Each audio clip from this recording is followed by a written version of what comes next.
Macam mana keadaan malam tersebut? Macam mana cuaca dia?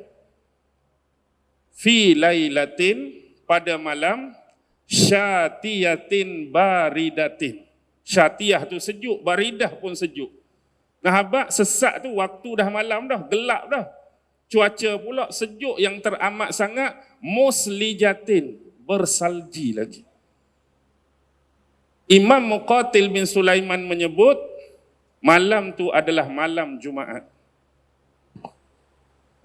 Kalau tuan-tuan duduk keadaan tu lagu mana? Berjalan-berjalan, tiba-tiba sesat, malam waktu dia, kemudian gelap gelita, musim pula sejuk yang teramat sangat, ada salji sikit-sikit, malam Jumaat. Sudah. Ustaz, saya setakat gelap tu okey lagi Ustaz. Sejuk saya boleh tahan Ustaz. Salji pun saya boleh. Tapi bila sebut malam Jumaat tu, tak boleh nak pergi. Orang kita malam Jumaat.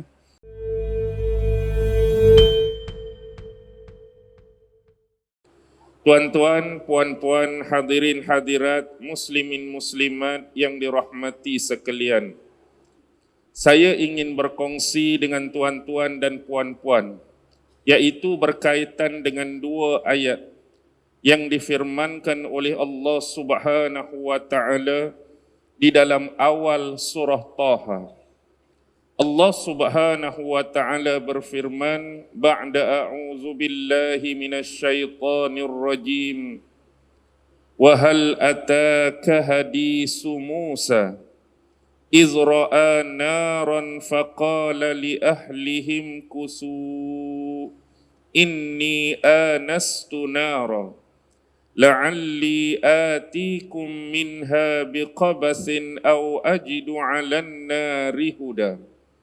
Surah Taha ayat 9 dan ayat yang ke-10.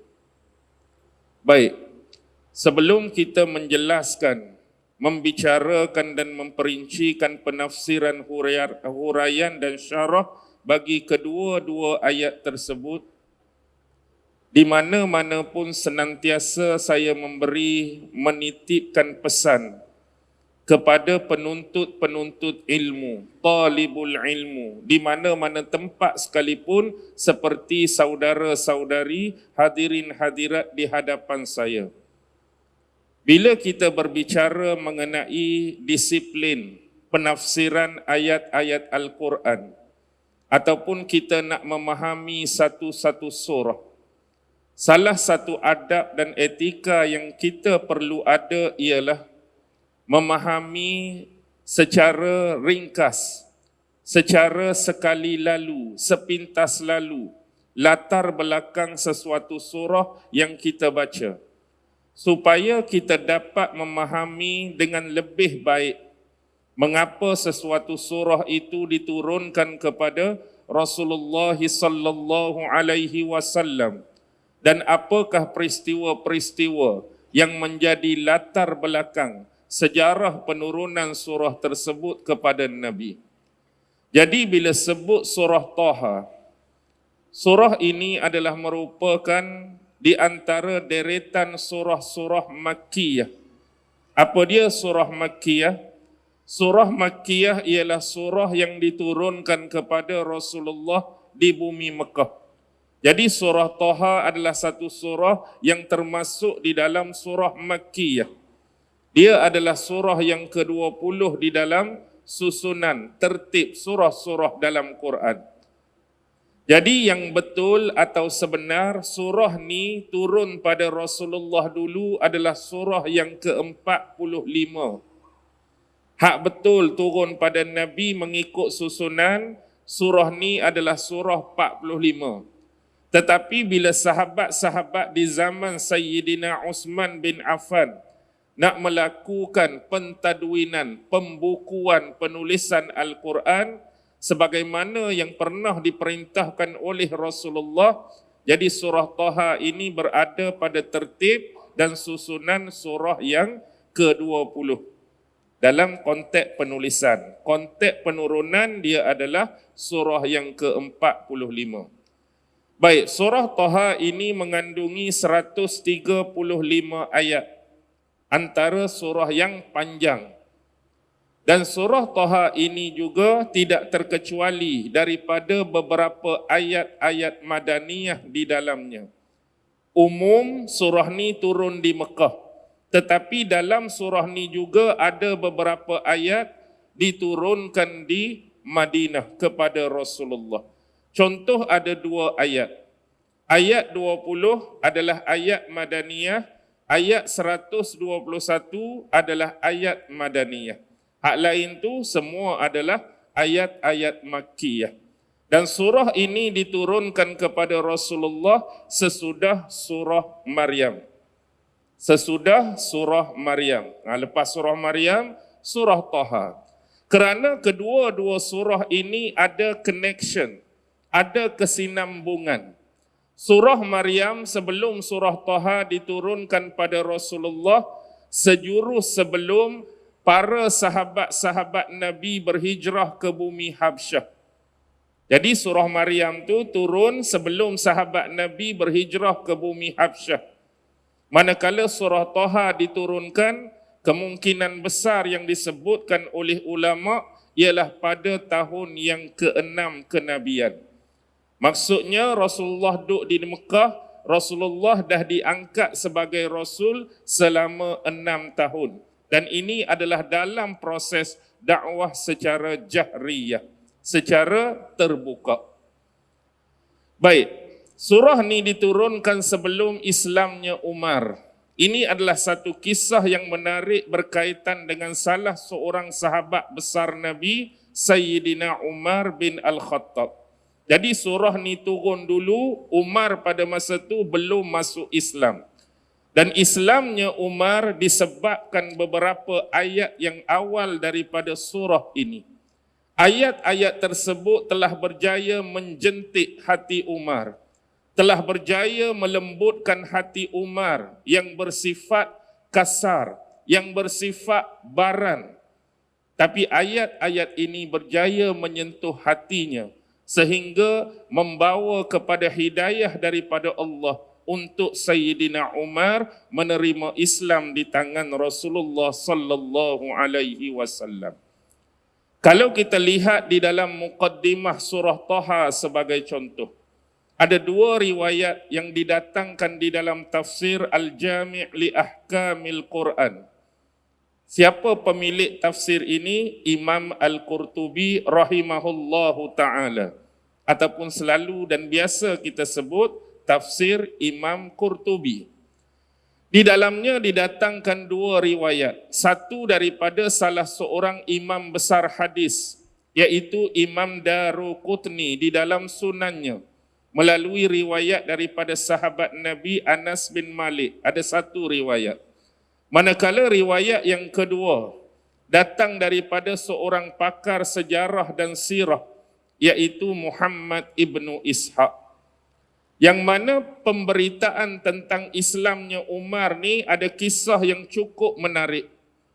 Yang mana satu ketika Sayyidina Umar ni sebab terlampau dia nak marah dekat Nabi, maka dia telah keluar daripada rumahnya dalam keadaan membawa pedang.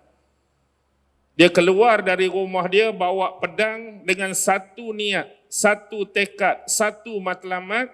Pedang ni dia akan menghabiskan nyawa Rasulullah. Dia berniat bawa pedang ni kalau jumpa Muhammad, dia nak bunuh Nabi, tamatkan riwayat Nabi. Jadi dalam perjalanan, dia bertemu dengan salah seorang sahabat, bahkan kaumnya, iaitu klan Bani Adi. Sayyidina Umar ni, dia klan dia Bani Adi, pihak bapak dia. Kalau pihak mak dia, dia adalah Bani Makhzum. Dalam masyarakat Arab Quraisy ni, Bani Adi dengan Bani Makhzum ni dua-dua disifatkan sebagai Bani paling samsing, Bani paling gedebe. Kau sini cakap apa? Jenis kaki perang, kaki pukul, jenis-jenis orang-orang hebat-hebat. Bani Adi dengan Bani Makhzum ni. Jadi itulah keturunan Sayyidina Umar. Dia bertemu dengan salah seorang daripada klan dia Bani Adi yang bernama Nu'aim bin Abdullah. Lalu Nu'aim bertanya, ke manakah tujuanmu wahai Umar? Sebab tengok rupa dia dalam keadaan nak marah, bawa pedang. Kawan ni tanya, ke mana tujuan kamu wahai Umar? Aku nak menghabisi, nak menamatkan riwayat Muhammad. Kerana Muhammad ini telah memecah belahkan urusan orang-orang Quraisy. Tu kata Saidina Umar terhadap Rasulullah. Orang inilah yang telah memecah belahkan urusan orang-orang Quraisy. Dan orang inilah yang telah diperbodohkan dengan angan-angannya. Dia telah mencela Tuhan-Tuhan kita dan menghina agama kita. Jadi tujuan aku ni nak pi habiskan orang ni. Lalu apa kata sahabatnya Nu'aim bin Abdullah? Apakah kamu sedar tentang dirimu wahai Umar? Adakah Bani Abdul Manaf akan membiarkan engkau berjalan di atas muka bumi Mekah ini sekiranya engkau membunuh Muhammad? Maksudnya sahabatnya masih memperingatkan akan kesan dan ancaman terhadap diri dia kalau itulah tindakan yang dia nak ambil.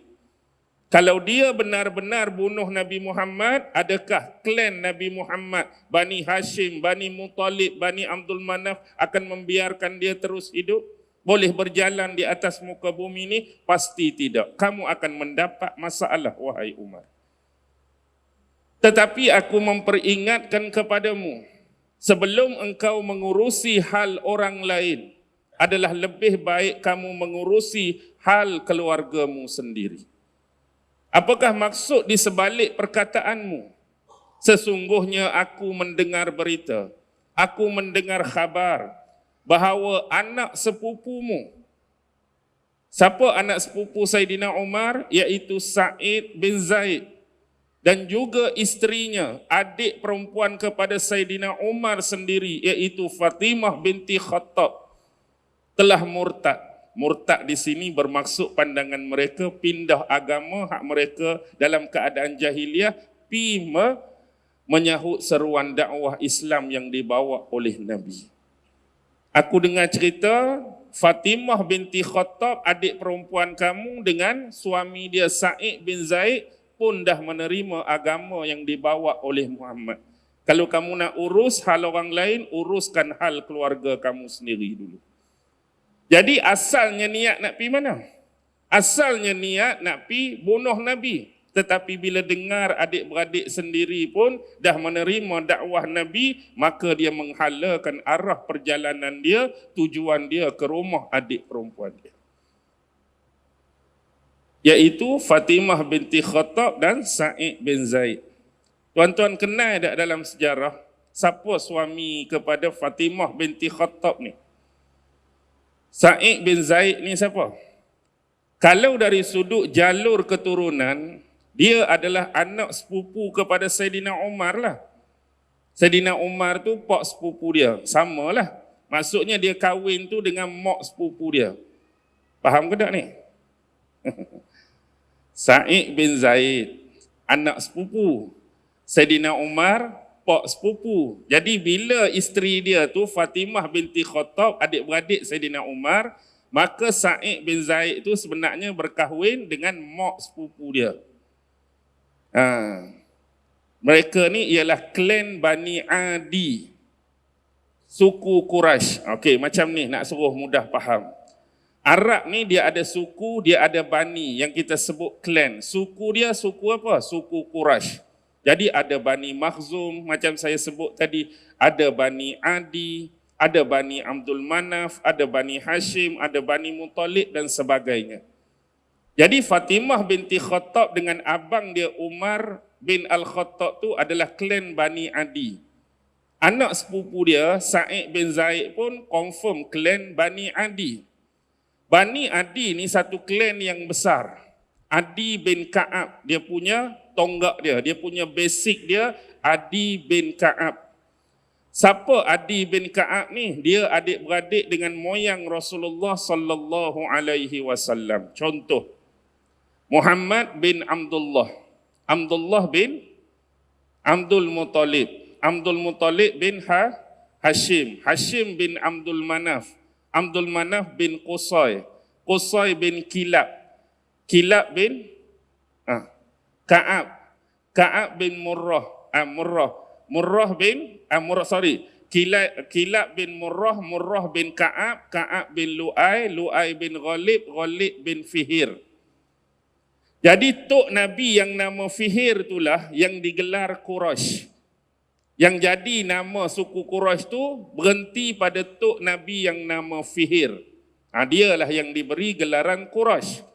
Kalau jalur Nabi tadi ada seorang yang bernama Murrah bin Ka'ab, jalur Nabi. Adik-beradik Murrah bin Ka'ab itulah jalur Saidina Umar tadi. Adi bin Ka'ab. Murrah bin Ka'ab, Adi bin Ka'ab. Itulah klan Bani Adi tu. Maksudnya jalur dia tu anak beranak Nabi lagi lah, cuma atas-atas tu pada nenek moyang mereka. Sebab tu kalau kita susul galur yang Saidina Umar punya, Umar bin Al-Khattab, Al-Khattab bin Nufail, Nufail bin Adi, bukan Adi tu lagi, jauh lagi. Adi bin Abdul Uzza, Abdul Uzza bin Riyah, Riyah bin Abdullah, Abdullah bin Kuruz, Kuruz bin Razah, Razah bin Adi. Itu baru Adi tu. Adi bin Ka'ab, Ka'ab bin Lu'ay sama dengan jalur Nabi. Manakala kalau kita nak bagi faham situasi ni macam ni. Umar bin Khattab bin Nufail. Tadi siapa? Anak sepupu dia tu nama Sa'id bin Zaid. Zaid bin Amru bin Nufail. Jadi Saidina Umar dengan bapa Sa'id tadi adalah sepupu. Bapa dia Khattab dengan Amru tu adik-beradik, sama-sama moyang yang sama iaitu Nufail. Sa'id bin Zaid ni ialah salah seorang 10 sahabat yang dijamin masuk syurga. Tapi kita jarang membicarakan dan kenal nama sahabat ni walaupun dia sahabat 10 yang dijamin masuk syurga. Adik ipar Saidina Umar ni. Hak kita kenal biasa berapa orang? 4 hak depan tu lah. Abu Bakar, Umar, Osman, Ali. Hak 6 lagi mula duk garu kepala kan. Garu. Okey. Baki yang 6 tu sepupu Nabi, Zubair bin Al-Awwam. Man of the match, perang Uhud, Talhah bin Ubaidillah. Sahabat Nabi yang antara yang kaya selain daripada Osman, Abdul Rahman bin Auf. Lepas tu Sa'id bin Zaid ni. Kemudian Sa'ad bin Abi Waqqas, yang terakhir Abu Ubaidah Al-Jarrah. Ini senarai 10 sahabat Nabi yang dijamin masuk syurga. Sa'id bin Zaid ni sebab perangai dia baik, perangai dia elok, dia antara seorang sahabat yang makbul doa dia. Dia punya ciri-ciri yang sama sifat dia dengan bapa dia, Zaid. Dan ciri-ciri bapa dia dengan dia menyamai dengan sifat Nabi. Bukan sifat pada kenabian Muhammad, bukan sifat pada kerasulan Muhammad, tetapi keadaan mereka pada zaman jahiliah. Itu yang sama. Contoh nak bagi mudah faham, kalau zaman jahiliah Nabi ni tak minum arak, dia dengan bapa dia pun tak minum arak. Kalau Nabi tak berzina, tak melacur, dia dengan bapa dia pun tak suka perzinaan, tak suka pelacuran. Kalau Nabi tak berjudi, dia dengan bapa dia pun tak berjudi. Kalau Nabi tak tilik nasib, tak tenung nasib, dia dengan bapa dia pun sama. Pendek kata, apa yang Nabi tak buat sebagaimana perlakuan masyarakat jahiliah dulu, dia dengan bapa dia pun berperangai demikian. Memang keluarga yang baik-baik. Jadi antara contoh kebaikan bapa dia dulu. Bapa dia ni kalau ada mana-mana kepala keluarga, bapa keluarga yang nak tanam anak perempuan dia hidup-hidup. Jadi dia akan pergi jumpa kepala keluarga ataupun bapa keluarga tu, kalau kamu tak mau anak ni, bagi ke aku. Biar aku yang jaga, biar aku yang pelihara, biar aku yang uruskan makan minum dia. Tengok sifat mulia dia. Dia tak mau lihat depan mata dia berlaku pembunuhan anak perempuan ni. Dengar saja siapa-siapa nak tanam anak perempuan dia, nak bunuh anak perempuan dia, kalau tak mau, mai kat aku. Biar aku jaga. Biar aku bagi makan minum. Dan dia juga menolak sebarang bentuk penyembelihan, daging-daging yang diberi yang bukan diniatkan sembelihan tu atas nama Allah. Kalau kata bagi daging, daging mana ni? Daging yang diniatkan sembelihan atas nama berhala tu. Berhala ni, patung ni, sorry, aku tak mau terima. Dia hanya makan daging yang disembelih atas nama Allah Subhanahu wa Ta'ala. Bahkan dia ni seorang yang banyak berjalan, mencari kebenaran. Dan dia mendengar berita bahawa di akhir zaman ni akan adanya Nabi dan Rasul akhir zaman yang akan dibangkitkan. Dia tak tahu yang Nabi itu hidup sekali dengan dia di kota Mekah tu. Tapi sebab waktu tu Rasulullah tak diangkat lagi jadi Rasul. Tak diangkat lagi jadi Rasul, dia tak tahu Nabi Muhammad tu bakal jadi Rasul. Tetapi zaman dia hidup dengan Nabi, dia amat menyenangi peribadi Nabi sebab sifat tadi sama dengan dia. Tak macam perangai biasa orang Arab jahiliah. Sayangnya dia meninggal bila? Ketika berlakunya pembaikan semula Kaabah. Kan Kaabah pada satu ketika dulu roboh, musnah akibat banjir besar. Jadi bina balik Kaabah, kemudian berlaku perselisihan. Kaum mana, Bani mana hak nak letak Hajar Aswad balik tu. Tahun tu lah dia meninggal dunia dan waktu tu Rasulullah baru umur 35. Jadi dia mati dulu. Rasulullah 5 tahun akan datang baru nak diangkat jadi Rasul. Tapi dia sebut apa dekat anak dia? Kalaulah Rasul tu datang, pasti aku akan beriman dengan Rasul tu. Sebab itulah zaman selepas sahabat-sahabat anak-anak dia ni masuk Islam, anak dia Sa'id bin Zaid pernah tanya Nabi. Sebab bapak dia meninggal sebelum tu, adakah diperbolehkan atas dia nak memohon keampunan atas bapak dia? Dan Nabi membenarkan hal tersebut. Tu contoh. Tu bapak bukan anak, ni anak.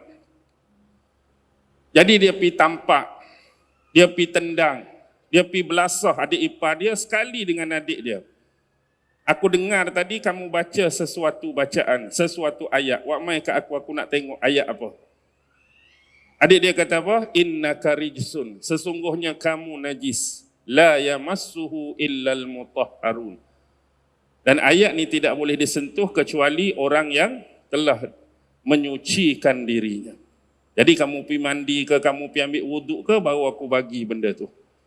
Jadi selesai hal tersebut diberikan lembaran yang tertulis berisi awal surah Taha.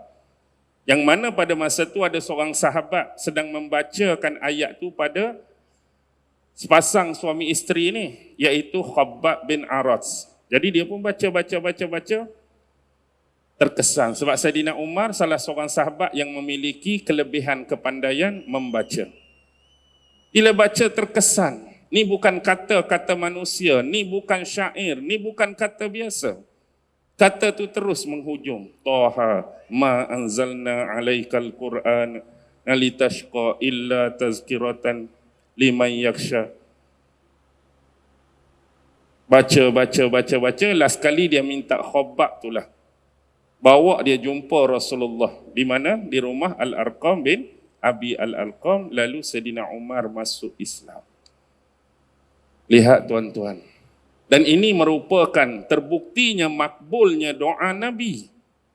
Kerana dahulu Nabi pernah berdoa, Allahumma ayyidil Islam bi Abil Hakam bin Hisham atau bi Umar bin Al-Khattab. Ya Allah, engkau perkuatkanlah, engkau perkukuhkanlah, engkau perteguhkanlah agama Islam ini dengan masuknya Islam salah seorang daripada dua ni. Pertama, Abil Hakam bin Hisham. Siapa Abil Hakam bin Hisham? Abu Jahal itu. Satu lagi, Umar bin Al-Khattab. Salah satu ni kalau masuk Islam, dia akan meneguhkan dan memperkuatkan Islam. Akhirnya Allah memilih siapa? Memilih Saidina Umar untuk masuk Islam dan Abu Jahal terus kekal dengan kekufuran. Padahal hak Nabi doa tu orang yang cukup dekat dan rapat. Saidina Umar, kalau tuan-tuan nak tahu, itulah pak saudara dia. Siapa pak saudara dia? Abu Jahal itulah. Nabi Muhammad, pak saudara dia Abu Lahab. Saidina Umar, pak saudara dia itulah Abu Jahal.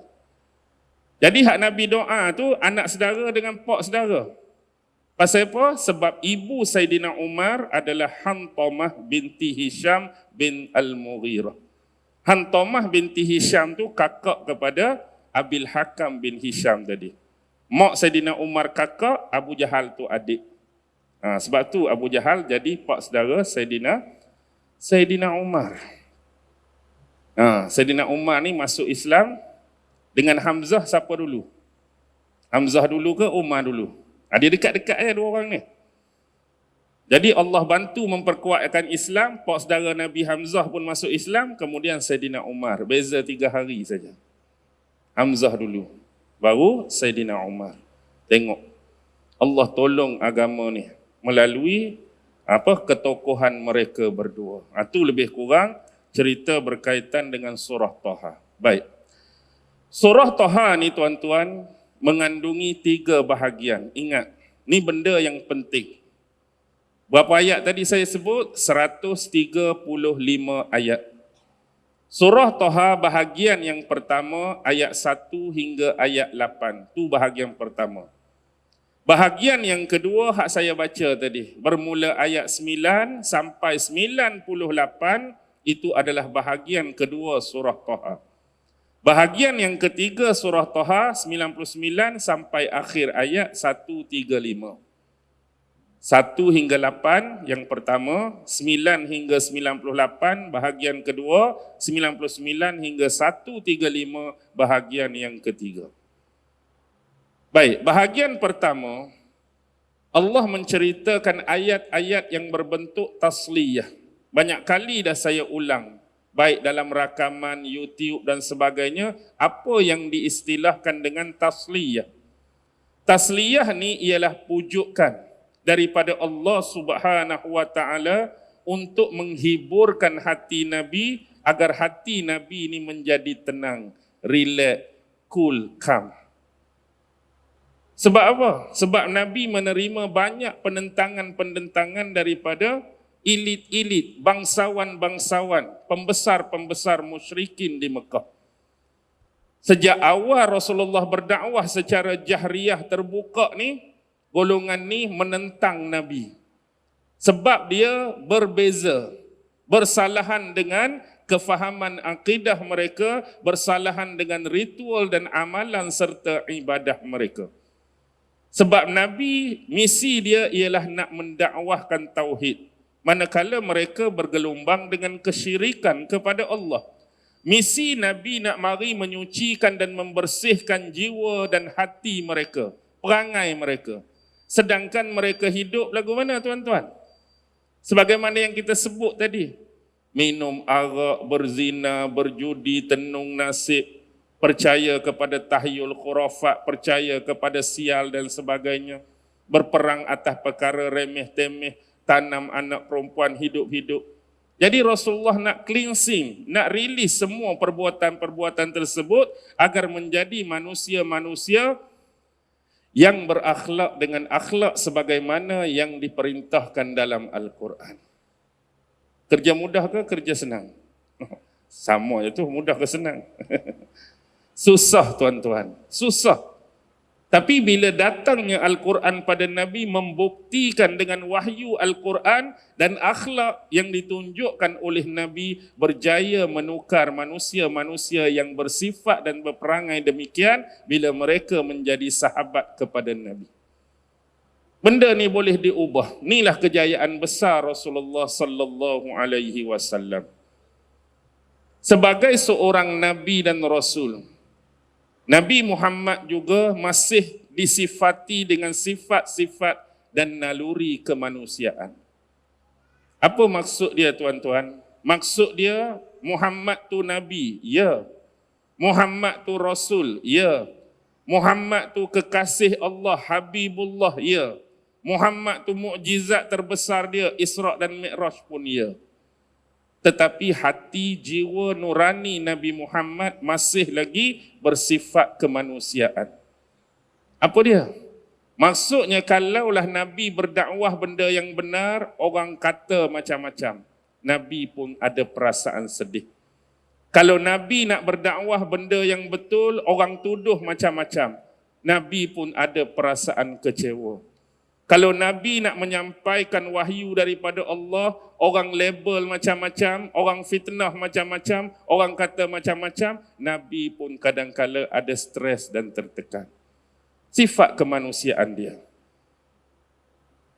Jadi atas sifat itulah Allah nak mentasliyah, menghiburkan hati Nabi, jangan tertekan sangat, jangan stres sangat, jangan duk fikir sangat. Kerana benda yang kamu lalu ni, kamu bukan the only one. Maksudnya apa?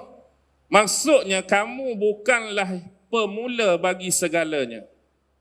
Sedangkan Nabi-Nabi dan Rasul sebelum ni dah melalui apa yang telah kamu lalui. Inilah bentuk cara Allah nak menghiburkan Nabi dengan membawakan wahyu-wahyu, kisah-kisah dakwah Nabi sebelum Muhammad.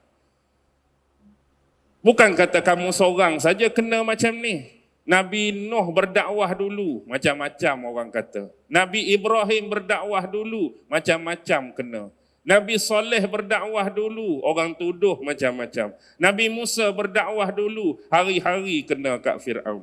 Sampailah Nabi Isa tak pernah berhenti mehnah, ujian dan tribulasi terhadap dakwah para Nabi. Jadi nak suruh Nabi kata, oh Nabi-Nabi dulu pun dah kena lagu ni. Jadi dia akan jadi ringan bebanan pada tekanan hati Nabi tu. Bukan dia lagu ni seorang. Nabi dulu kena. Lainlah kalau dulu Nabi Nuh buka mulut, semua orang dengar. Nabi Musa buka mulut je, semua orang taat. Nabi Ibrahim buka mulut je, semua orang patuh. Nabi Yunus buka mulut je, semua orang ikut. Kamu seorang je aku bagi payah. Itu lainlah cerita. Hak dulu senang je, semua orang taat. Tak, hak dulu pun sama.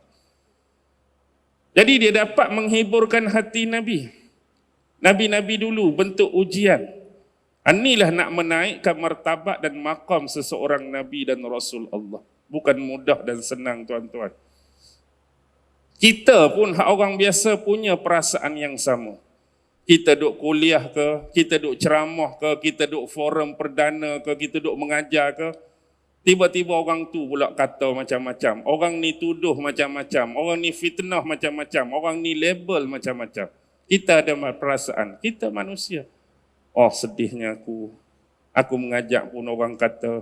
Aku baca ayat Quran pun orang fitnah. Aku baca hadis Nabi pun orang ni. Manusia biasa.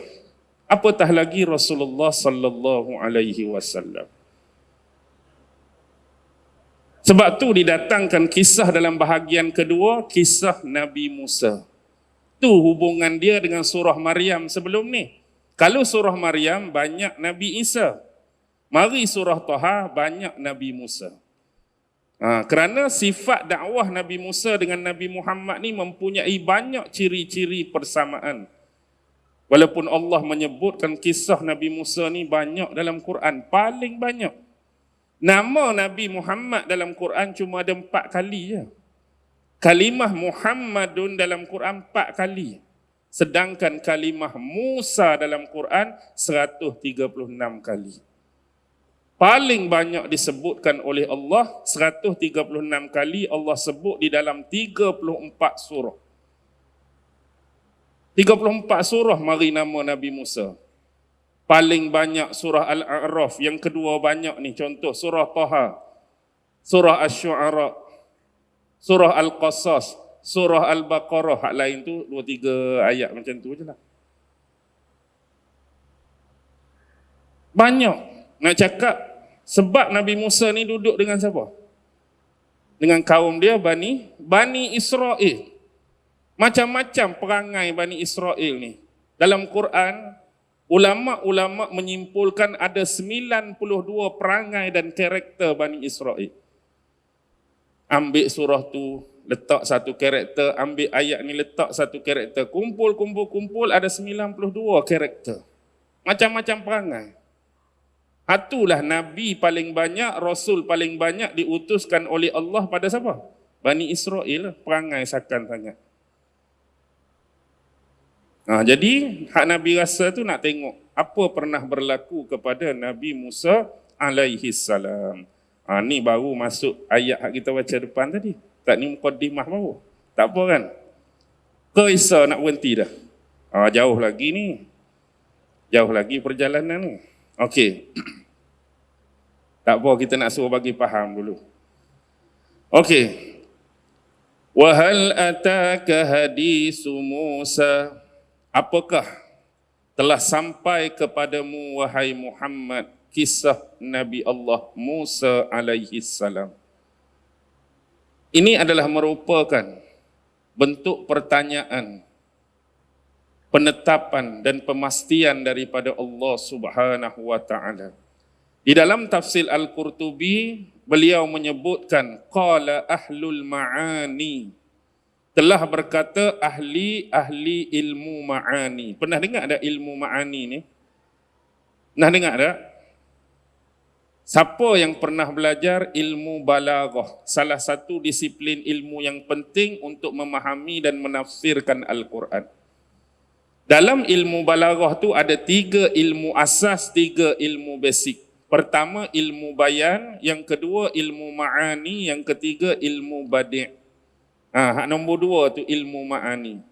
Jadi awal tu menyebutkan berkatalah ahli ilmu ma'ani. Ilmu ma'ani ni ilmu lagu mana? Ilmu ma'ani maksud yang mudah ilmu makna. Ilmu ma'ani ni ialah satu ilmu yang menekankan kepada penggunaan ayat yang menjurus kepada penggunaan ayat yang betul, yang tepat, yang benar sebagaimana yang dituturkan oleh pembicaranya atau penuturnya. Penggunaan ayat yang lagu mana? Penggunaan ayat yang sebenar, penggunaan ayat yang betul, penggunaan ayat yang tepat sebagaimana yang dikehendaki oleh penutur dia. Dia ada plus, tambah. Di samping kata-kata yang keluar daripada penutur itu boleh memberikan kesan dan pengaruh yang mendalam ke dalam hati-hati manusia yang mendengar perkataan tersebut. Maksudnya dia bukan ilmu ma'ani ini setakat menyebutkan penggunaan ayat yang sebenar. Orang tu kata apa? Orang ni tutur apa? Tapi dia termasuk penggunaan ayat tu boleh memberi kesan yang mendalam dalam hati orang yang mendengar. Sebagai contoh, wa hal ataka hadisu Musa? Apakah telah sampai kepadamu wahai Muhammad kisah Nabi Musa? Dalam ilmu persuratan ini dikenali sebagai bentuk retorik. Apa dia retorik? Retorik ni ialah kita mengemukakan soalan, kita menganjurkan soalan, kita bagi soalan kepada orang lain. Retorik ni ialah bukan kita nak meminta jawapan daripada soalan yang kita bagi. Tetapi yang sebenarnya nak bagi jawapan ialah kita hak tanya soalan. Itu retorik. Kalau cikgu dalam kelas biasa, kalau cikgu tanya murid, dia nak suruh murid jawab. Itulah kebiasaan konteks persoalan dan pertanyaan. Siapa nama kamu? Kita mengharapkan individu yang ditanya sebut nama dia. Tapi retorik ni kita tanya soalan, kita tak minta pun jawapan daripada soalan tu sebab jawapan dia kita nak bagi. Contoh, mudah-mudah ambil surah-surah pendek di belakang. Al-Qari'ah. Mal qari'ah wa ma adraka mal qari'ah. Al-Qari'ah, hari yang menggemparkan. Mal qari'ah, apa dia hari yang menggemparkan? Wa ma adraka mal qari'ah, apakah yang dimaksudkan dengan hari yang menggemparkan? Ayat-ayat itu seolah-olah Allah tanya kita. Hari yang menggemparkan, kita pun baca, apa dia hari menggemparkan? Soalan bertalu, apakah maksud hari yang menggemparkan? Apakah Allah nak meminta jawapan kita daripada pertanyaan tu atau sebenarnya Allah nak bagi jawapan? Allah yang nak bagi jawapan, barulah dia bagi. Yauma yakunun nasu kal farashil mabsus. Ini pun sama. Allah bukan nakkan jawapan, Allah dah tahu pun jawapan dia. Cuma bentuk persoalan ni Allah sendiri yang nak bagi tahu. Nak menunjukkan yang ilmu daripada Rasulullah sallallahu alaihi wasallam ni datangnya benar-benar daripada Allah, bukan agakkan Nabi, bukan reka-reka Nabi, bukan imajinasi Nabi, bukan andaian-andaian Nabi. Tetapi ilmu ni benar datang daripada Allah. Jadi kata ahli ma'ani huwa istifhamun wa isbatun wa ijabun maknahu. Dia bermaksud istifhamun, pertanyaan, wa isbatun, penetapan, wa ijabun, pemastian maknanya. Dengan kata lain, bukankah telah sampai kepadamu berita tentang Nabi Musa? Ada yang memaksudkan telah sampai kepadamu berita tentang Nabi Musa. Dua bentuk ini disandarkan kepada Ibnu Abbas. Dan satu lagi Al-Kalbi mengatakan sebelum tu Nabi tak tahu cerita ni, bila Allah bagi tahu baru Nabi tahu kisah Nabi Allah Musa alaihi salam. Jadi retorik inilah yang berjaya menarik minat pendengar untuk dengar jawapan seterusnya. Macam saya tanya tuan-tuan. Saya tanya, tuan-tuan tahu tak apa peristiwa menarik yang berlaku hari ini? Soalan saya tanya tuan-tuan, bukan nak minta jawapan. Supaya tuan-tuan ni jadi tertanya-tanya. Ustaz, ceritalah apa yang menarik. Itu tujuan dia. Boleh saja saya terus tak guna soalan, berita menarik hari ini ialah bla bla bla bla bla. Saya terus je. Tapi sebab nak suruh orang gairah bertanya tu, hampa tahu tak semua hari ini apa berita menarik yang orang lain tak tahu? Menyebabkan orang gairah. Ustaz, ceritalah. Apa hak menarik tu apa ni? Baru saya nak cerita. Tu tengok ayat Quran. Dia berinteraksi, dia bermain dengan jiwa dan perasaan kita untuk melangkah satu step lagi. Apa yang Allah nak cerita ni? Izra'a nara. Ingatlah peristiwa ketika mana Nabi Musa melihat api. Dia mari cerita lagu tu. Peristiwa Nabi Musa melihat api, faqala li ahlihim kusu. Bila Nabi Musa melihat api, maka berkatalah Nabi Allah Musa kepada ahli keluarga dia atau kepada isterinya, imkusu. Tetaplah kamu di sini, tinggallah kamu di sini, jangan pi mana-mana, jangan berganjak. Imkusu ni kalimah bahasa Arab makasa. Makasa. Jadi imkusu. Tuan-tuan dah jumpa ni surah 20. Bila surah 20, dua surah sebelum ni dah jumpa perkataan ni dalam surah 18. Surah 18 surah apa? Hak disunnahkan kita baca hari Jumaat. Surah apa? Surah Al-Kahfi. Dah ada kalimah makasa ni. Ni dia datang dalam bentuk imkusu. Tu dalam surah Kahfi tu dalam ayat yang ketiga. Cuba baca Al-Kahfi ayat ketiga. Kata baca 1 hingga 10 fitnah Dajjal. Hafal, takkan 3 tak lepas dah. Ayat paling pendek dalam surah Kahfi ayat tu lah. Paling pendek ayat tu lah. Ayat nombor 3. Makisina fihi abada.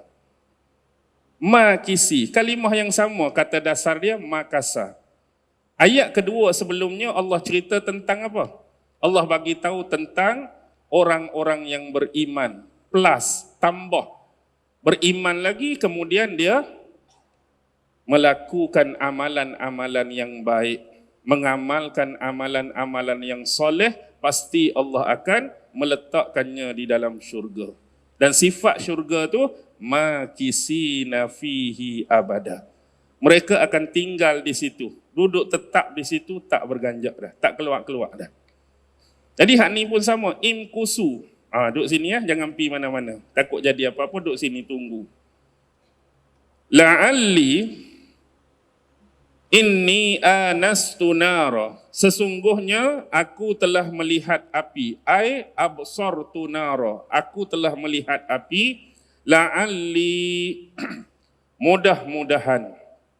Sekali lagi. Masuk dalam ilmu balaghah. La'alli.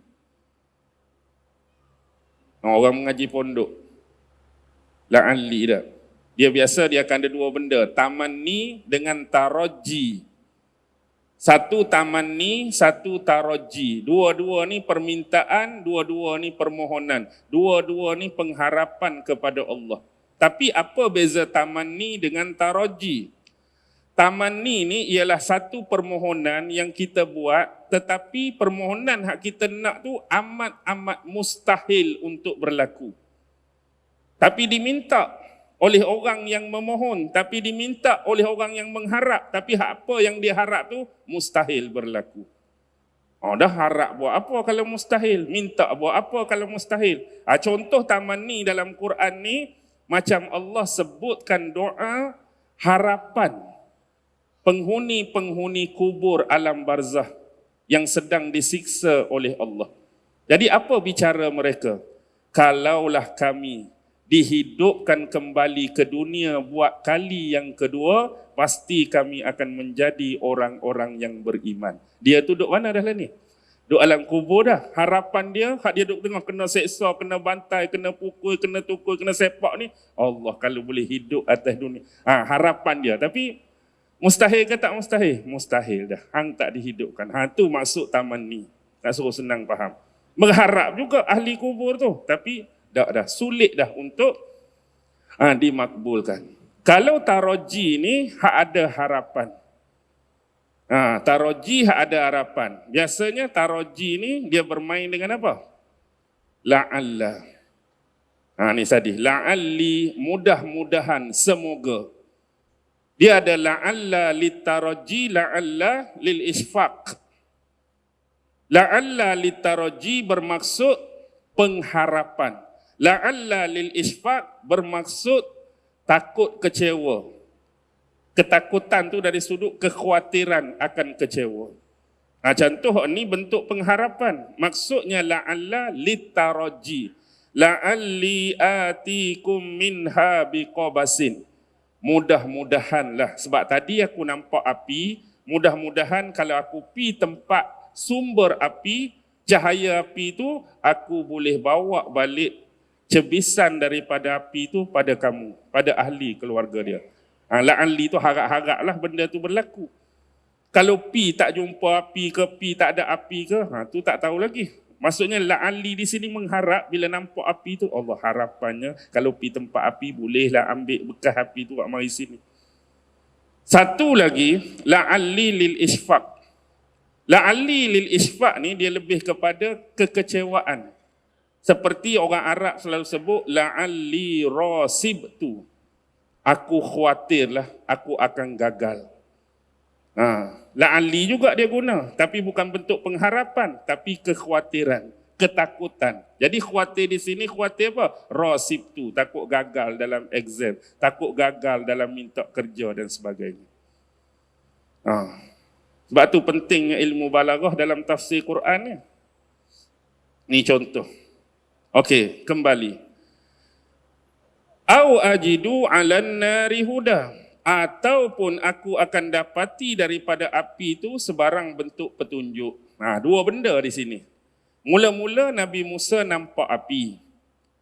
Nombor satu hak dia berharap tadi, kalaulah aku pi tempat sumber api itu ada betul api yang menyala, jadi aku akan ambil sebahagian daripada api itu, bawa balik kepada ahli keluarganya. Jadi bila bawa balik, jadi cerah, jadi terang, boleh menghangatkan badan mereka di waktu malam. Satu. Au ajidu 'alan nari huda, kalau aku pi tempat api tu, sebenarnya ada orang bawa api tu. Kalau kata ada orang, kita pula sekarang ni tengah sesat, Nabi Musa tengah sesat cerita dia ni. Jadi kalau jumpa orang, bermaksud orang tu tahu selok-belok jalan di sini. Orang hak bawa api. Jadi kalau ada orang, aku tanya dia lah. Kalau jalan nak balik ke Mesir ni, nak pergi kok mana? Pergi kok ni ke, pergi kok ni ke? Jadi harap-harap orang hak bawa api tu boleh tunjuk. Tak faham lagi tu. Hak faham dia, ni baru nak start. Sudah malam ni dah. Cerita dia hak asal ialah perjalanan Nabi Allah Musa alaihi salam dari negeri Madian nak kembali ke tempat asal kelahiran dia, Mesir. Nabi Musa kan duduk Mesir, pasal apa tiba-tiba start di negeri Madian? Sebelum ni tuan-tuan pernah dengar tak cerita Nabi Musa secara tak sengaja tersilap, tertumbuk seorang lelaki bangsa Kipti. Dia tak sengaja, tapi sekali tumbuk, KO kawan tu, padam terus, mati. Jadi, tentera-tentera di bawah kerajaan pemerintahan Fir'aun cari pembunuh dia. Dan dapat tahu bahawa Musa lah yang melakukan pembunuhan tersebut, maka Nabi Musa ringkas cerita, pergi ke negeri Madian. Pergi ke negeri Madian, dia bertemu dengan wanita-wanita, iaitu anak-anak perempuan Syuaib. Ni pun khilaf ulama. Syuaib yang disebutkan tu Syuaib Nabi dan Rasul ke, atau orang tu nama Syuaib tapi dia bukan merujuk Nabi Syuaib yang Nabi 25 tu. Tak kisahlah tu. Jadi dia bantu dua perempuan tadi bagi air dekat gembalaan mereka, ternakan mereka. Kemudian Nabi Musa berdoa, duduk bawah pokok. Jadi bila Nabi Musa tolong, dua perempuan ni jadi balik awal. Bila balik awal, peliklah bapak sebab sebelum ni bukan timing masa tu mereka balik. Awal hari ni, pasal apa? Ceritalah. Ada seorang lelaki sekian-sekian, sifat sekian-sekian, karakter sekian-sekian, tolong kami. Kalau lagu tu panggil dia, pergi jemput dia, mari bapak nak berkenalan. Jadi salah seorang daripada anak perempuan Syuaib tu panggil Nabi Musa pergi rumah dia. Banyaklah kisah tengah jalan tu, biarlah. Jadi ringkas cerita, Syuaib ni menawarkan salah seorang anak perempuan dia, iaitu yang sulung, yang bernama Safura, ataupun Israeliat menyebut Safuria. Dengan mahar mas kawinnya sebanyak 8 tahun menjaga ternakan dan gembalaan mereka. Dan kalau kamu genapkan 10 tahun, kami menganggap itu kebaikan yang kamu berikan pada kami. Jadi Nabi Musa pun mengenapkan 10 tahun, duduk tempat orang. Jadi habis tempoh tersebut, Nabi Musa teringat dekat negara dia Mesir, sementara mak Nabi Musa pun masih hidup lagi. Dia rindu dekat mak dia. Jadi minta izin dengan bapa mertua hak nama Syuaib tadi, supaya dia dapat bawa isteri dia. Bersama dia balik semula ke Mesir. Jadi itulah sebab mengapa kisah ni bermula di negeri Madian. Jadi Nabi Musa pun berjalanlah sepanjang nak pergi ke Mesir. Imam Qurtubi sebut dalam syarah ayat ni apa dia? Wa kana qad akhta'at tariq. Sesungguhnya sampai di pertengahan jalan Nabi Musa telah tersalah jalan. Bahasa mudah, sesat jalan. Wa kana Musa alaihi salam rajulan ghayura. Nabi Allah Musa ni adalah seorang lelaki yang bersifat pencemburu. Dia sebut Nabi Musa ni sifat dia pencemburu. Yashabun nasa bil laili wa yufariquhum bin nahar. Kalaulah waktu malam ni Nabi Musa akan masuk grup. Kalau ada kafilah-kafilah lain yang melalui jalan yang sama, Nabi Musa akan sertai mereka hanya waktu malam. Jalan sekali dengan mereka. Kalau waktu siang, Nabi Musa akan memencilkan diri jauh daripada kelompok-kelompok yang menuju jalan yang sama. Pasal apa? Sebab sifat tadi, pencemburu. Sebab isteri dia cantik. Kalau jalan siang, sekali dengan ramai-ramai, kalau orang tengok bini dia, dia cemburu. Tapi siang dia jauh pada orang. Bila malam dia masuk grup. Sebab malam gelap tak nampak. Akhirnya bila malam dia terpisah dengan grup-grup yang ada, kemudian ternakan hak dia bawa sekali pun sudah letih. Nak tidur dah. Maka waktu itulah tersesat jalan. Sesat di mana? Di kawasan bukit pergunungan Tur Saina. Macam mana keadaan malam tersebut? Macam mana cuaca dia? Fi lailatin, pada malam, syatiyatin baridatin. Syatiyah tu sejuk, baridah pun sejuk. Habaq sesat tu waktu dah malam dah, gelap dah. Cuaca pula sejuk yang teramat sangat, muslijatin, bersalji lagi. Imam Muqatil bin Sulaiman menyebut, malam tu adalah malam Jumaat. Kalau tuan-tuan duduk keadaan tu lagu mana? Berjalan-berjalan, tiba-tiba sesat, malam waktu dia, kemudian gelap gelita, musim pula sejuk yang teramat sangat, ada salji sikit-sikit, malam Jumaat. Sudah. Ustaz, saya setakat gelap tu okey lagi Ustaz. Sejuk saya boleh tahan Ustaz. Salji pun saya boleh. Tapi bila sebut malam Jumaat tu, tak boleh nak pergi. Orang kita malam Jumaat.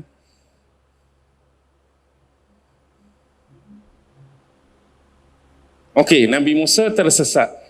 Dan banyak juga riwayat-riwayat, contoh dalam tafsir Imam Fakhruddin Ar-Razi, Tafsir Kabir, Mafatihul Ghaib menyebutkan, waktu Nabi Musa sesat tu, isteri Nabi Musa baru melahirkan seorang anak lelaki. Anak lelaki. Kalau ikut riwayat Israiliyat, Nabi Musa ni ada dua anak lelaki. Seorang nama Azir, seorang nama Jarshun. Ini riwayat Israiliyat. Jadi hak lahir tu anak hak mula-mula ke wallahu alam, ataupun anak yang kedua bagi Nabi Musa pun wallahu alam. Riwayat dalam tafsir menyebut dia beranak kecil. Beranak kecil sesat pula dalam keadaan tu. Jadi benarlah dan bertepatanlah waktu, siapa pun dalam keadaan seperti Nabi Musa, pasti yang paling penting yang dia perlukan ialah apa yang Nabi Musa nampak. Apa dia? Api. Hatulah siapa-siapa pun dalam keadaan Nabi Musa tu. Gelap gelemat, sejuk, bersalji, malam Jumaat. Kalau nampak api tu, memang Alhamdulillah. Macam satu pertolongan daripada Allah. Syukur sangat-sangat kalau boleh pergi cari punca dan sumber api. Jadi sebab itulah Nabi Musa bila dia tengok api, dia kata, imkusu, tunggu sini jangan pergi mana-mana. Tunggu sini. Bayangkan kalau betul riwayat anak kecil tu, bini dia tinggal, anak kecil tinggal. Nak pergi tempat sumber api. Kalau tuan-tuan tinggal ke tak? Kalau tuan-tuan tinggal ke tak? Bini nak tinggal bawah, kita nak naik atas. Risau aku. Main sekali ajak sekali ke, rela tinggal macam Nabi Musa? Hak mana? Kalau hak awal-awal kahwin muda-muda lagi, rasa heret sekali. Kalau jenis cucu cicit dah, duduk sini lah. Ikut dia lah, jadi kapal pun. Gajah rimah mari pun. Okey. Baik, sekarang kita tengok. Itulah Nabi Musa mengharapkan benda ni. Jadi bila Nabi Musa pergi, ada apa sebenarnya? Nabi Musa melihat cahaya yang sumber dia tadi ialah duduk atas sebatang pokok. Duduk atas hujung pokok, pucuk pokok. Pucuk pokok. Tu nampak klik atas pucuk pokok. Syukur. Alhamdulillah. Nabi Musa duduk situ terpaku, terpegung dengan keindahan cahaya api.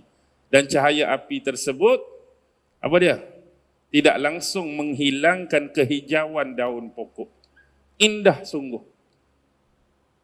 Bila jumpa api ni tuan-tuan, satu nikmat yang cukup besar. Contohlah kita nak kata, kalaulah kita pergi camping, berkemah, 3 orang. 3 orang kita pergi camping, 3 orang kita berkemah. Tiba-tiba tak ada api. Apa perasaan kita bila ada 3 orang duduk dalam gelap ni? Takut ke berani? Takut ke berani? Duduk dalam gelap 3 orang. Nak kata berani sangat tak juga, perasaan takut tu ada. Biasanya kalau kita 3 orang duduk dekat pun, dalam gelap tak nampak muka, mesti mulut tak berhenti membebel kan. Din, mu ada ke tak sebelah aku ni? Aku tak nampak mu ni. Padahal 3 orang tu confirm dah dekat-dekat, tapi tak puas hati kalau tak dengar suara. Mu jangan main aku dia gelak-gelak ni. Ada ke tak? Kawan tu adanya, nak pergi mana? Lega. Walaupun tak nampak, lega dah dengar suara. Mu mak, ada ke tak? Secara lah aku nak tidur ni. Bunyi suara mak. Tidak. Bayangkan kalau 2 orang ni buat senyap, lagu mana? Walaupun duduk alik tu Ding, lagu mana Ding? Mu jangan buat gorang gitu ding. Kan aku seorang sini duduk bobel ni, 2 ni tak ada. Dia ada perasaan tu. Tapi kalau ada api dengan cahaya api walaupun kecil, nampak muka kawan tu. Tak kecek pun tak apa.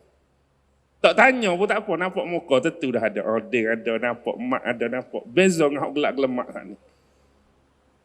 Royak jiwa manusia ni. Jadi sebab itulah, api itulah tempat Nabi Musa berhenti. Api itu dah atas pucuk pokok. Ibnu Abbas kata pohon tu pohon anggur.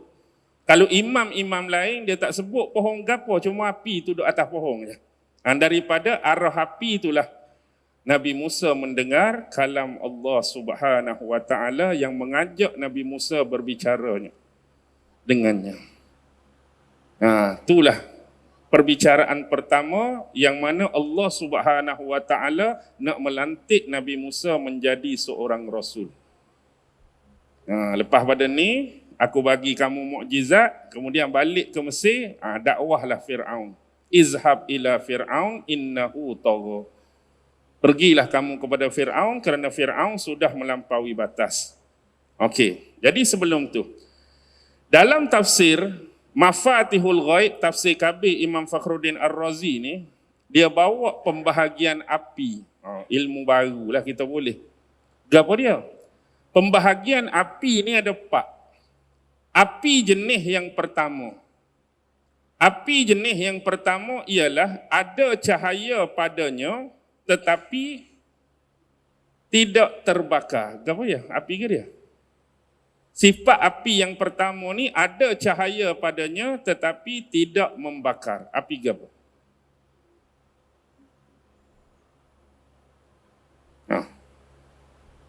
Api ke apa? Cahaya ada tapi tidak membakar. Pasal api yang mula-mula. Okey. Api mula-mula ni merujuk kepada mukjizat nombor 2 Nabi Musa. Apa mukjizat nombor 2 Nabi Musa? Mukjizat Nabi Musa nombor 1, wahai Musa, lemparlah tongkat kamu. Bila lempar tongkat Nabi Musa jadi apa? Jadi ular. Itu mukjizat hak mula-mula.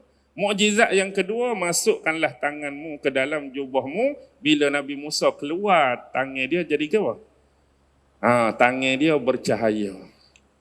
Bercahaya tangan Nabi Musa sehingga memukau dan memikat orang yang melihatnya.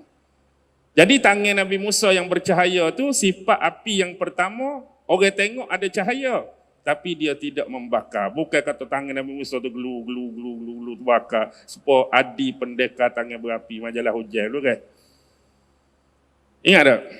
Majalah Ujang, Adi pendekar tangan berapi tu memang api sungguh tu gelu gitu. Orang takar kau boboiboy kau ikut dia lah tu. Ni tangan tu bercahaya orang tengok tapi dia tak membakar tangan Nabi Musa. Okey, sifat api yang kedua kebalikan daripada hak tadi.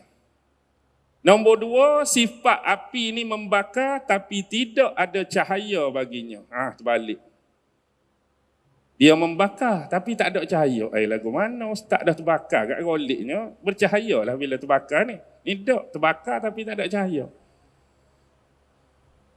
Api kau. Nari jahannam. Api neraka jahannam. Sifat api neraka ni membakar. Tapi dalam hadis Nabi juga menceritakan penghuni dalam neraka jahannam ni cerah apa gelap? Cerah apa gelap penghuni dalam neraka jahannam? Gelap. Tapi bakar dalam api. Sifat api neraka jahannam tu membakar penghuni dia. Tapi tak ada cahaya baginya. Gelap gelemak. Bakar lagu mana? Akal kita tak boleh nak fikir, tak boleh nak timbang, tak boleh nak visual lah, tak boleh nak gambarkan. Orang yang masuk neraka boleh tahulah saya. Masuknya bakar tu rasa panas. Tapi tak ada cahaya, gelap gelemak lagu mana. Tu saya buat gitu, pesing dia. Itu api jenis nombor 2. Api jenis nombor 3, sifat api itu bercahaya dan boleh membakar. Api apa? Ni boleh berlaku ustaz. Memanglah narid dunia. Api dunia kita ni. Maknanya kita ceh lighter. Nyala. Lepas boleh bakar muka lain. Api pelita. Nyala. Boleh bakar muka lain. Maksudnya api dunia. Hak bercahaya boleh bakar. Hak nombor 4 ni pelik sikit. Api yang sifatnya tak ada cahaya dan tidak membakar. Sudah hijau. Cahaya pun tak ada di dia, bakar pun tak di dia. Api gapo ustaz? Api ni rolik kat kuih-kuih. Tu bi api tu cahaya selalu. Ni api cahaya pun tak ada, bakar pun tak. Api gapo? Ni lah kita bahas. Naril asjar. Api pada pokok malam Nabi Musa tengok. Tempat sumber api. Maksudnya gapo? Maksudnya situ bukan nak kata tak ada cahaya langsung. Hak Nabi Musa tengok lu posombu pelita tu bukan tak ada cahaya langsung. Maksudnya cahaya daripada api tu langsung tidak membias, langsung tidak memantul, langsung tidak memberi kesan pada hijaunya daun pokok. Pokok roliknya kalau kita tengok daun hijau. Tapi kalau malam contoh, kita ambil api dunia kita picuh api alik atas tu, warna daun pokok tu akan tukar bawah. Tengah malam kita cuh api alik atas. Hak daun-daun kering tu kita cuh, asalnya kalah hak hijau tu dia akan tukar bawah. Dia akan tukar kalah, dia tak jadi warna hijau. Maksudnya dia ada biasan pantulan hilang hijau tu. Tapi nak royak ni sebuah api hak nombor 4 ni tak ada cahaya bermasuk walaupun dia nyala tu, tapi dia tak memberi kesan kepada hijau daun pokok, kita kelih hijau juga daun. Walaupun ada api atas tu. Dan sifat dia tak membakar kerana dia duduk lulu situ ya. Maknanya 10 jam pun duduk lulu situ. Kalau api dunia kita coh situ tinggal 3 jam agak-agak jadi ke apa pokok tu? Pakai sebutir pokok hang. Dia ni tak bakar maksudnya dia tak merebok gilai duduk situ lah. Boleh faham. Nombor 5 tak ada dalam tafsir, tak ada dalam kitab, hak ambo sendiri. Dia ada lagi jenis api yang mana api ni pun tak apa? Tak menyala dan api ni membakar. Dia tak nyala tapi dia boleh membakar. Api gapo? Ni orang beci belaka. Iaitu batu api. Sifat bukan api sungguh, sifat batu api. Ni tak ada orang kena, tak ada orang suka. Orang nak marah belaka. Jenis ngecek orang suruh bala. Ngecek orang suruh kekoh. Ngecek orang suruh badi marah sama satu antara dengan lain. Ni tinggal lah. Kita bahas pak api yang mula-mula saat ni. Jadi yang terakhir, api tu kalau ada orang, sebenarnya tak ada orang lah. Maksud Nabi Musa nombor 2 tu kalau pergi jumpa tempat api saat ni ada orang bawa api. Boleh tanya jalan sebab sesak kan. Bila orang ada situ bawa api, maknanya dia penduduk setempat. Dia tahu selok-belok kawasan tu. Tapi api yang Nabi Musa pergi tu tidak merujuk kepada ada orang yang bawa api, tapi api yang didatangkan khas daripada Allah. Sebab nak tarik Nabi Musa pergi situ. Sebab tu dia sebut innaka bil wadil muqaddasi tuwa. Wahai Musa, sekarang ni mu berada di satu lembah suci yang bernama Tuah. Tanggalkan selipamu, ikhlak nak. Jadi lepas tu Allah berbicara dengan Nabi Musa. Builah 2 mukjizat. Lepas tu kak jadi ular, tangan bercahaya, bawalah mukjizat ni untuk menguatkan keyakinanmu, menguatkan perkataanmu di hadapan Fir'aun. Berat ni, nak kita dakwah depan Fir'aun ni. Kita hak sama kita gini pun letih lek habis teh.